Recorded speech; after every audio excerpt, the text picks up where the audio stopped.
दोस्तों, welcome to Brighton academy. Brighton academy में आपका बहुत बहुत स्वागत है। आज का हमारा टॉपिक है उत्पादन का अर्थ। उत्पादन को ही अपन लोग उत्पत्ति के नाम से भी जानते हैं। ठीक है बच्चों। और सेकंड हम लोग देखेंगे उत्पादन के साधनों के प्रकार, साथ ही साथ इस साधनों के प्रकारों को हम लोग डिटेल में समझेंगे। ठीक है बच्चों। उत्पादन के अर्थ को ही इंग्लिश में मीनिंग ऑफ प्रोडक्शन कहते हैं। प्रोडक्शन का दूसरा नाम है ऑर्गन। और दूसरा हम लोग देखने वाले हैं उत्पादन के साधनों के प्रकार, जिसे हम लोग types of mean of production कहते हैं। ठीक है बच्चों। तो अब हम लोग इसको आगे डिटेल में समझते हैं। सबसे पहले हम लोग देखेंगे उत्पादन का अर्थ देखेंगे, उसके बाद उत्पादन के साधनों के प्रकारों को हम लोग डिटेल में समझेंगे। तो इसका अर्थ क्या है? कोई भी वस्तु स्वयं नहीं बनती, उसे बनाने के लिए जिन साधनों का प्रयोग में लाया जाता है उन्हें ही हम लोग क्या कहते हैं बच्चों? उत्पत्ति के साधन। कोई भी साधन अपने आप ही नहीं बनते, अर्थात कोई भी वस्तु अपने आप नहीं बनते हैं। हम लोग जिन साधनों का उपयोग में लाते हैं उन साधनों को क्या कहते हैं बच्चों? उत्पत्ति के साधन कहते हैं। जैसे कि हम लोग कौन कौन से साधन उपयोग में लाते हैं? भूमि उपयोग में लाते हैं, श्रम उपयोग में लाते हैं, पूंजी उपयोग में लाते हैं, संगठन उपयोग में लाते हैं और साथ ही साथ साहस को भी उपयोग में लाते हैं। तो इन पांचों साधनों को ही अपन लोग क्या कहते हैं? उत्पत्ति के साधन। क्योंकि इन साधनों के बिना किसी भी वस्तु का निर्माण नहीं हो सकता। किन साधनों के बिना? इन पांचों साधनों के बिना किसी भी वस्तु का निर्माण नहीं हो सकता है। इन्हीं साधनों को अपन लोग क्या कहते हैं? उत्पत्ति के साधन या फिर उत्पादन के साधन कहते हैं। ठीक है। तो एक बार रिपीट करते हैं, क्या लिखा हुआ था? कोई भी वस्तु स्वयं नहीं बनती है, उसे बनाने के लिए जिन 5 साधनों की आवश्यकता होती है या जिन 5 साधनों को हम लोग प्रयोग में लाते हैं उन्हें ही क्या कहते हैं बच्चों? उत्पत्ति के साधन कहते हैं। इसको थोड़ा सा और डील करके पढ़ते हैं। साधारण बोलचाल की भाषा में उत्पादन का अर्थ क्या होता है बच्चों? वस्तु या पदार्थ का निर्माण करना। मतलब किसी भी वस्तु को निर्माण करना ही क्या कहलाता है? उत्पादन कहलाता है। बाकी विज्ञान हमें कुछ और ही बताता है। विज्ञान क्या कहता है? मनुष्य न तो किसी वस्तु का निर्माण कर सकता और न ही किसी वस्तु को वो नष्ट कर सकता। अर्थात हम लोग जो कहते हैं किसी वस्तु को निर्माण करना ही उत्पादन कहलाता है, तो ये पूरी तरीके से सही नहीं है। क्योंकि वस्तु का निर्माण तो मनुष्य कर ही नहीं सकता है। वो क्या करता है? केवल वस्तु का क्या करता है बच्चों? उस वस्तु का रूप बदलता है। क्या बदलता है? रूप बदलता है। और साथ ही साथ उसका रूप बदल के उस वस्तु को उपभोग के लायक बनाता है। उपभोग के लायक मतलब उस वस्तु को इस्तेमाल के लायक बनाता है, प्रयोग के लायक बनाता है। ठीक है जी। मतलब कहने का मतलब यह है, इसका पूरा अगर अर्थ हम लोग समझे तो क्या है? उत्पादन का अर्थ क्या होता है? किसी वस्तु को क्या करना बच्चों? किसी वस्तु को मतलब उसका निर्माण करना ही उत्पादन कहलाता है। और मनुष्य उस वस्तु को निर्माण नहीं करता, मनुष्य उस वस्तु का क्या करता है? केवल आकार बदलता है या उसका रूप बदलता है। उसी को हम लोग उत्पादन कहते हैं। और उत्पादन के साधन किसे कहते हैं बच्चों? उत्पत्ति के साधन किसे कहते हैं? जिन साधनों का प्रयोग करके हम लोग क्या करते हैं? किसी भी वस्तु का निर्माण करते हैं, उसी को हम लोग क्या कहते हैं? उत्पादन के साधन कहते हैं। ठीक है बच्चों, आगे बढ़ते हैं। उत्पादन के साधनों के प्रकार। उत्पादन के कौन कौन से साधन हैं, अर्थात उसके कौन कौन से प्रकार हैं जिसके द्वारा किसी वस्तु का उत्पादन होता है। किसी भी वस्तु का उत्पादन करने के लिए जिन साधनों का उपयोग लाते हैं उसे उत्पादन के साधन कहते हैं। तो सबसे पहले इसे कितने भागों में बांटा गया बच्चों? 5 भागों में बांटा गया। कितने भागों में? 5 भागों में। एक भी भाग अगर नहीं रहेगा तो वस्तु का उत्पादन नहीं हो सकता है। ठीक है बच्चों। तो हम लोग देखते हैं फर्स्ट ऑफ ऑल भूमि। भूमि उत्पादन में क्या भूमिका अदा करती है? ठीक है बच्चों। तो अगर भूमि ही नहीं होगी, जमीन ही नहीं होगा, स्थान ही नहीं होगा, तो किस जगह पर हम लोग उस वस्तु का उत्पादन करेंगे? ठीक है ना बच्चों। हम लोग अगर कोई स्थान ही नहीं होगा, कोई भूमि नहीं होगी, तो हम लोग कहाँ उत्पादन करेंगे वस्तु का? हवा में तो नहीं कर सकते। समझ में आ रही बात है?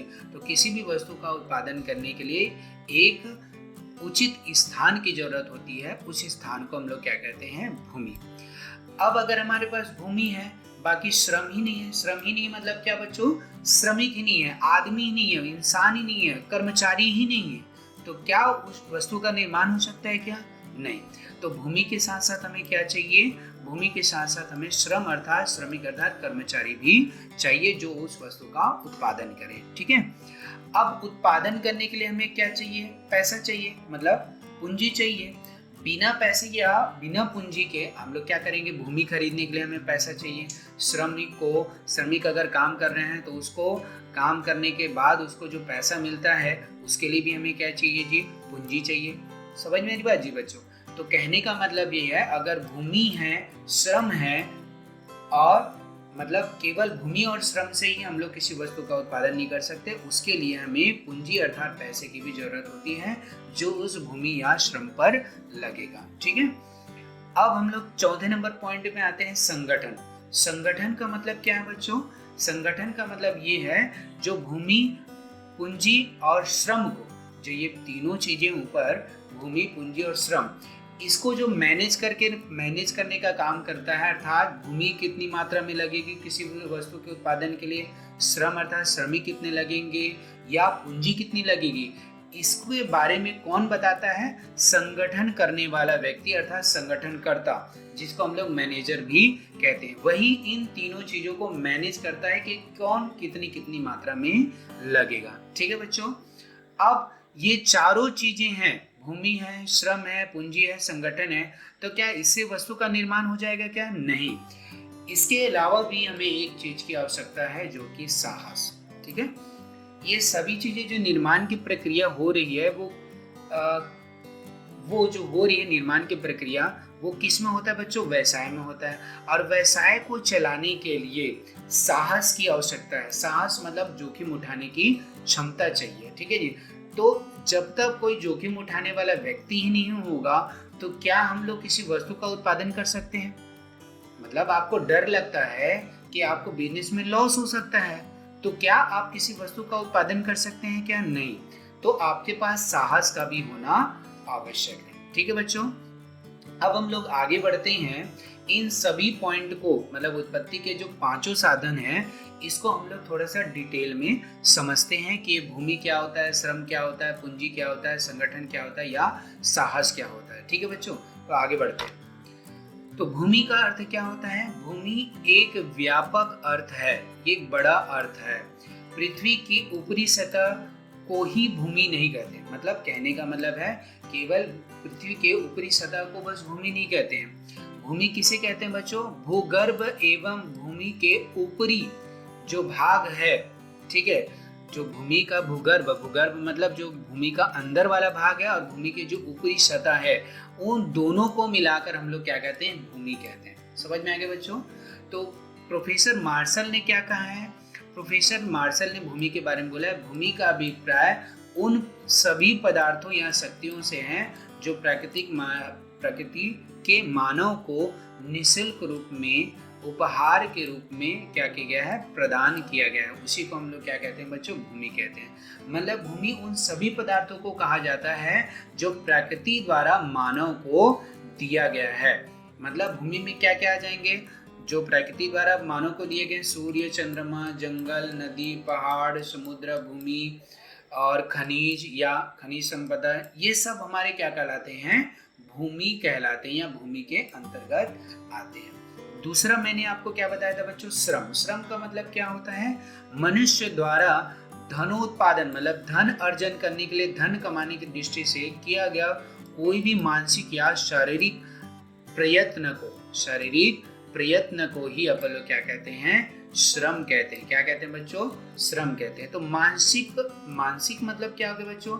कई व्यक्ति क्या करते हैं? दिमागी रूप से या मानसिक रूप से काम करते हैं। जैसे कि अगर डॉक्टर हो गया, उन लोग कोई शारीरिक रूप में कुछ काम करते हैं क्या? उन लोग ज़्यादा मानसिक रूप से काम करते हैं। जैसे कि शिक्षक हो गया, उन लोग भी मानसिक रूप में ज़्यादा काम करते हैं, शारीरिक रूप में तो काम नहीं करते। तो उसके द्वारा भी जो मानसिक रूप में किया गया काम है उसको भी हम लोग श्रम कहेंगे। और शारीरिक रूप में जैसे कि कोई कर्मचारी हो गया, मजदूर हो गया, हेमाली करने वाला हो गया, इन लोग मोस्टली क्या करते हैं बच्चों? शरीर से काम करते हैं। ठीक है जी। तो चाहे मानसिक रूप से काम करें या शारीरिक रूप से काम करें, ये सब क्या कहलाते हैं बच्चों? श्रम ही कहलाते हैं। ठीक है बच्चों, अब हम लोग तीसरा पॉइंट देखेंगे, पूंजी। पूंजी क्या होता है? उत्पत्ति का कुछ भाग अप्रत्यक्ष रूप से आवश्यकताओं की पूर्ति के लिए बचा कर रखा जाता है। अर्थात हम लोग किसी भी आवश्यकताओं की पूर्ति के लिए जो हम लोग बचा के रखते हैं, क्या बचा के रखते हैं बच्चों? पैसा बचा के रखते हैं, ताकि भविष्य में हम लोग क्या करें, उत्पादन के लिए जो यंत्र, मशीन, कच्चा माल या श्रम या श्रमिकों को जो हम लोग को भुगतान करना है, उसके लिए हमें क्या चाहिए बच्चों? पैसे की व्यवस्था करनी पड़ती है। ठीक है जी, पैसे की व्यवस्था करनी पड़ती है। उत्पादन के लिए हमें क्या चाहिए? मशीन चाहिए, कच्चा माल चाहिए, श्रमिक चाहिए। इन सभी चीज़ों के लिए हम लोग क्या करते हैं बच्चों? पैसा इन्वेस्ट करते हैं, पैसा लगाते हैं, उसी को हम लोग क्या कहते हैं बच्चों? पूंजी कहते हैं। आगे बढ़ते हैं, अब हम लोग देखते हैं प्रबंध या संगठन, चौथा प्रकार। ठीक है, चौथा प्रकार क्या है हमारा? प्रबंध या संगठन। तो बड़े पैमाने पर अर्थव्यवस्था में उत्पादन करने के लिए बड़ी मात्रा में इसका उपयोग किया जाता है। किसका बच्चों? संगठन का।